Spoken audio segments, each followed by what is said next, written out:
থেকে ফেরবার সময় বরমশাই এটা হাতে করে নিয়ে এসেছে, কেন তার আজকে ফ্রাইড রাইস চিলি চিকেন খাওয়ার ইচ্ছা হয়েছে। এই জন্য ফ্রিজে যে সলিড পিসগুলো ছিল ওগুলোকে বের করে নিয়েছি। আর এখানে চাল ধুয়ে এখানে ক্লিন করে নিয়েছি। আর এখানে চিলি চিকেনের প্রিপারেশন করে নিয়েছি। আদা রসুন গ্রেট করে দিয়েছি, নুন পরিমাণ মতো, চিনি 1 চামচ, আর 1 চামচ গোলমরিচের গুঁড়ো দিয়ে, 2টো ডিম দিয়ে, আর এখানে ময়দা কর্নফ্লাওয়ার একসাথে মিশিয়ে ভালো করে এটাকে মাখিয়ে নেব। মাখিয়ে নেওয়ার পর এটাকে আধ ঘন্টা এমনি রেস্টে রেখে দেবো।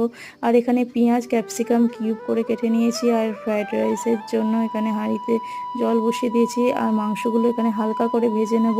আর এদেরকে একটু পকোড়া করে দিয়েছি, তাই জন্য বাহ বলছে।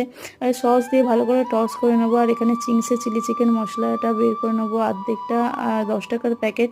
তারপর চিলি চিকেনে জল ঢেলে ফুটে উঠলেও এটা দিয়ে দিলে এরকম ঘন হয়ে আসলেই নামিয়ে নিলেই তোমার চিলি চিকেন রেডি। আর এখানে আমার ফ্রাইড রাইসও। ভিডিওটা ভালো লেগে থাকলে সাবস্ক্রাইব।